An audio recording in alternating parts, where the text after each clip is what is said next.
How are we? Good, how are you? Good to be ready to get back in here and go again. Yeah, I mean, it's obviously been a kind of a wild few months and everything. Just to be here, do you almost feel like at peace because this is where you feel most comfortable is fighting fight weeks? It's where I'm happiest. I wouldn't say at peace. It's where I'm happiest. I love to fight. I love to go in here and do what I do best, which is have fun and let my weapons fly. And unfortunately, last time around, I didn't get to do that, and that upset me. That got me emotional, but unfortunately, illnesses are a part of life. Yeah. Has the past few months helped you mature at all in a way? Like whether it's mentally or emotionally, do you feel like you're kind of a different guy after just everything that's happened in the cage, out of the cage, through camps, all this stuff? Sure. I don't know if mature would be the right word. I guess you could say it that way, but I'd say it's more just about understanding what's important in life and pulling the people around you closer and giving the ones that care for you, the ones that love you, the ones that help you every single day to be the best you possibly can be, to give them your love, give them your time, give them your respect, and no one else. And I know, if you hadn't fallen ill, you would have shown up to the media day, the press conference, all that stuff last time. But there was so much, outside noise that time. It doesn't feel the same as we kind of go through these few days. Have you noticed a difference at all in kind of the public sentiment maybe towards you? I have no time for people's opinions. I don't give it any time, any focus. I have a job to do.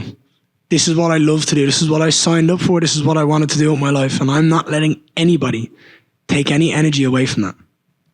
As far as the fight, obviously, when Geoff Neal's on and he's fighting at his best, we've seen what he can do in there and how good he can be. But there's been health stuff, kind of ups and downs. What are you expecting from him? Are you thinking that he's going to come into this at the absolute peak, or is there some questions around just kind of where he's at? He better show up on fucking weight. That's the first thing. Otherwise, I'm going to sit in the sauna with him and watch him cut that extra bit of weight while I sip a drink in front of him. We're not playing any games where you have two jobs to do. You sign up to make weight and you sign up to show up on the night. That's what we're here to do. I feel like, look, Geoff's a phenomenal fighter. He's tough. He's durable. He's been around this game for a while. He's fought some of the best guys in the world. However, I don't believe anybody's as fast as me, as technical as I am, or has as much in the arsenal as I do. I feel like for me, it's a matter of time until he makes a mistake. I expect Geoff to be tough. I expect him to be there for all 15 minutes, unless I do my job well and I make him make that mistake. And we know you're always a man with a plan. So if you win this fight the way that you want to, what does the rest of the year look like in your mind? So this year is the year of committing to a title run, of proving to everyone in the UFC, outside the UFC, any fan that enjoys fighting, anybody that comes to the events, anybody that sits at these tables, it's proving just how good I am. It's leaving no stone unturned, and it's doing it against the most dangerous guys in the world. I want to beat Geoff Neal in spectacular fashion this weekend. Then I'm going to fight Colby Covington, and I'm going to retire him, and I'm going to rid the clown from the UFC. And then I'll take someone 3, 2, or 1 in the world. I'll beat them, and I'll earn my title shot next year. Do you think Colby would fight you? I think he has no other choice. When I beat Geoff Neal on Saturday, there's only one choice, and it's what I say. And last question, kind of a round one. Seems like some places you're named Ian Garry, other places it's Ian Machado Garry. What would you prefer us as media to call you, write you in stories and stuff? What do you want to be? Ian Machado Garry. That's my name. It was UFC before. It was Ian Garry before I got into the UFC because I didn't get married. I'm married now. I have a family. Our names are Machado Garry. Perfect. Thank you. Thank you. How are you, Paul?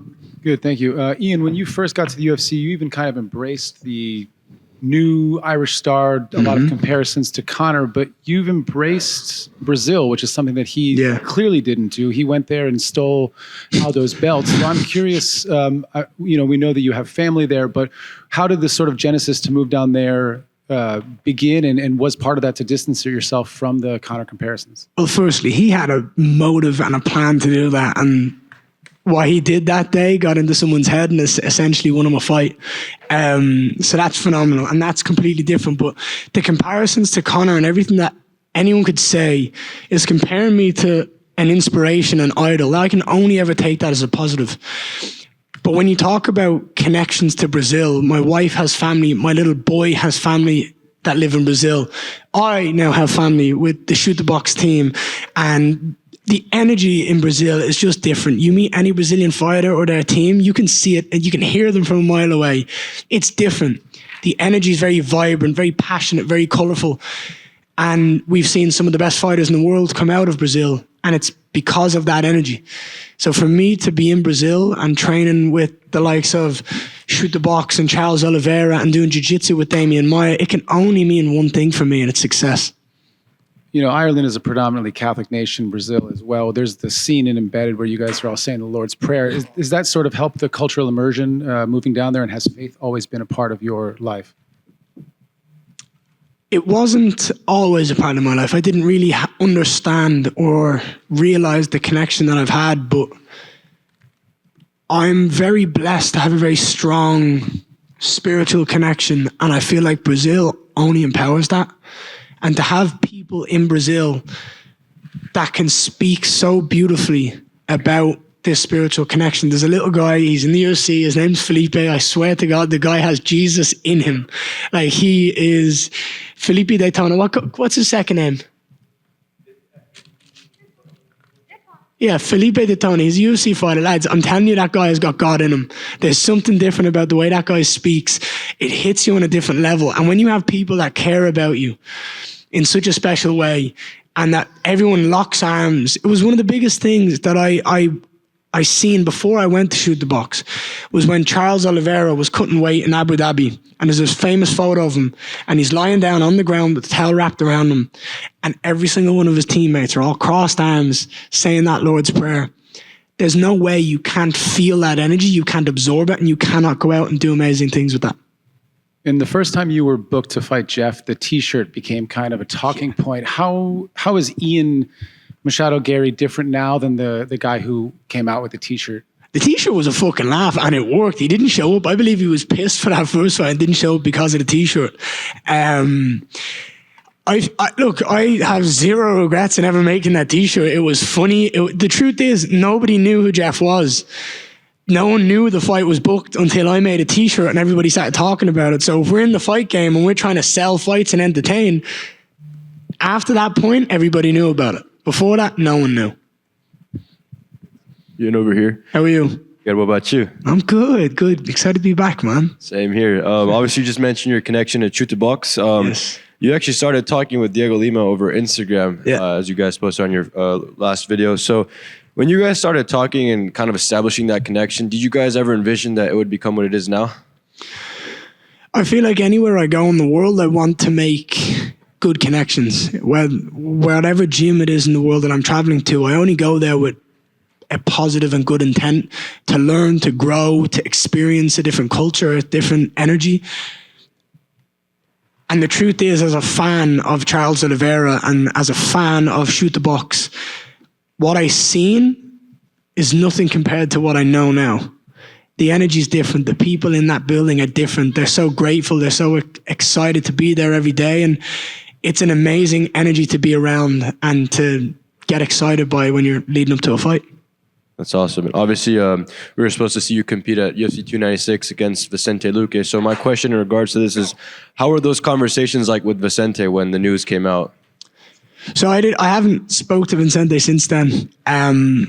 More because I was more pissed off than anything that I didn't show up. Because the truth is, and this is where it hurts, right? I hear people say that they were excited to see me. I hear people to say that they flew all the way from Ireland, England to watch me fight. Yes, so did I. I flew here to fight, and I didn't get to do what I love. There's nobody more annoyed or upset than me. And that's how I felt. So for me, it's just unfortunate. I had to deal with it. I had to get over it. I had to heal from it, recover from it, and here we are. That's it. Fair enough. And the UFC hasn't returned to Ireland in a long time. And obviously, when Conor does fight, it's mainly Las Vegas or occasionally New York and Abu Dhabi. So do you think you're going to be the guy that brings the UFC back to Ireland? I goddamn hope so, man. I hope. I've been saying it. I've been talking about it. I fear that I'm going to get too big too quick and they're never going to go back. And the truth is, I go out and I bury Geoff Neal into the ground on Saturday night. Is that already past it? Is Ian Garry too much of a star at that point to go back? I will do everything in my power to make that happen. I've told Dana, I've told Hunter, I've told everybody, I want to be the guy that brings the UFC back to Ireland. I feel like I've earned it, I've deserved it. Maybe we just have to do 1 or 2 more. So maybe like a perfect scenario would be here. You make the statement on Saturday and maybe fight for like a title eliminator in Ireland. That would be fire. I'd sign up to that in a heartbeat. And obviously, I see your adamance towards fighting Colby Covington. But before, you used to mention Wonderboy Thompson's name a lot. So is that kind of off the table for you? I don't think Wonderboy's ever going to say yes to me. Fair enough. Good luck on Saturday. Thank you. Ian, back here. How are we, sir? How are you? Good to see you again. It's great to see you as well. I want to ask you, training at Shootbox, just talk about what that experience is like, getting in there, doing rounds with the Charles Oliveira, going to the mat with the legend in Damian Maia. Just what's that like?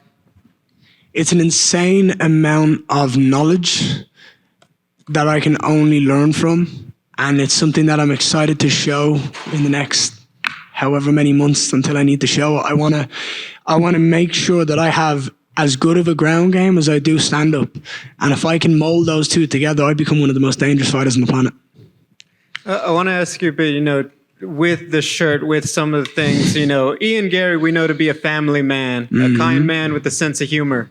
For the media and sometimes, like you said, a bit of the motive, would you say you're one of the heroes or would you say you're one of the villains when it comes to promotion?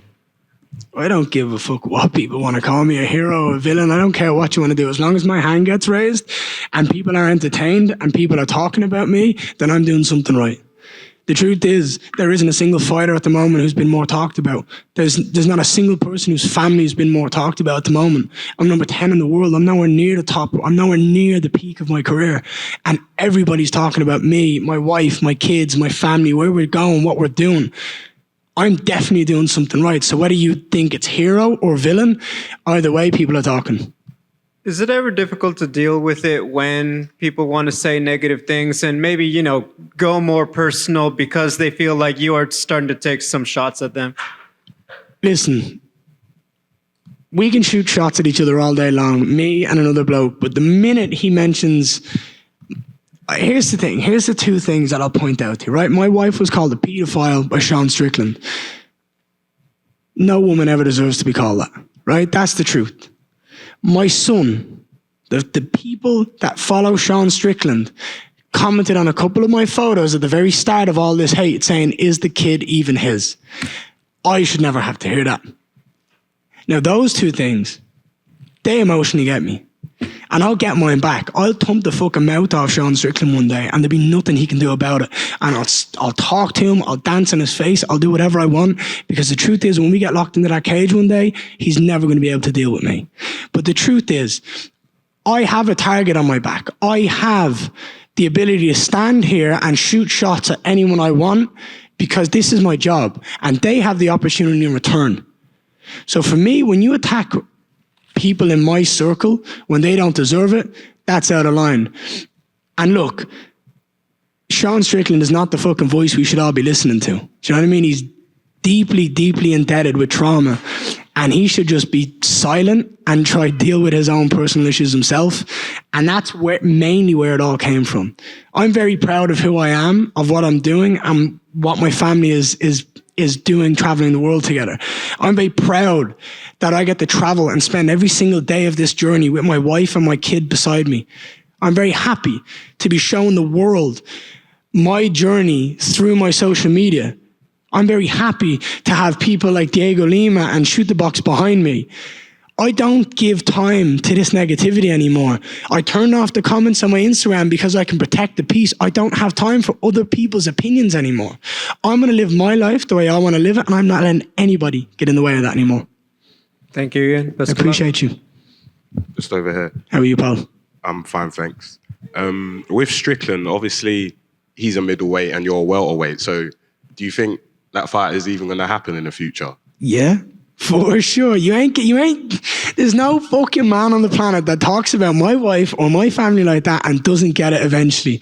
The truth is, he's never going to be relevant again. He's lost the belt. He's lost the interest. There's a point at which I'll jump in on a short notice fight and I'll dance all over him. I'm far too quick, I'm far too talented, and he'll just be missing. Okay, and obviously there's rumours of Leon Edwards maybe taking on Bilal Muhammad, possibly Hamza. What do you think makes sense? Hamza doesn't make sense. It has to be Bilal next. It's the only thing that makes sense in the division. Usman, you could argue it again, but the truth is we want something new. We want to see someone else challenge for the title. It makes sense that it's Bilal. After Bilal, it makes sense that it's Shavkat. They're the two guys that are next in line in my mind. They're also two guys that earn it. They've earned it. And I feel like they're the two guys that are next in line for the title against Leon. And just last one, who do you think's going to win out of the main event between Volkanovski and Topuria?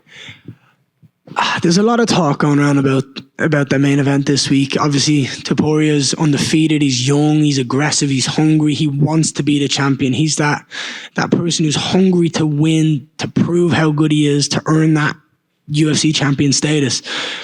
Then you've got someone who's dominated the division for a long time against some of the best fighters on the planet. I feel like the last fight is what people are judging Volkanovski on. And I feel like that's very unfair to be judging him a week off the couch or however long it was off the couch to fight arguably one of the most dangerous men in the entire UFC pound for pound. So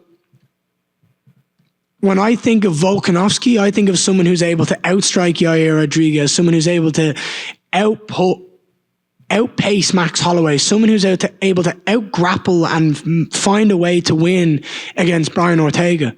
So until I don't see him have success in his weight division, I'm going to think Volkanovski is going to be the guy who's getting his hands around. I've seen it time and time again. He's able and capable of finding a way to win, even in the toughest of situations. I just have one more. Go ahead. The welterweight division recently got a big pickup recently in Michael Venom Page. I know you're focused on Saturday, but do you see him as a guy that could maybe break into the rankings soon and maybe even a future opponent for you one day? Who's he fighting next? Kevin Holland in Miami. There's no fucking way he beats Kevin Holland.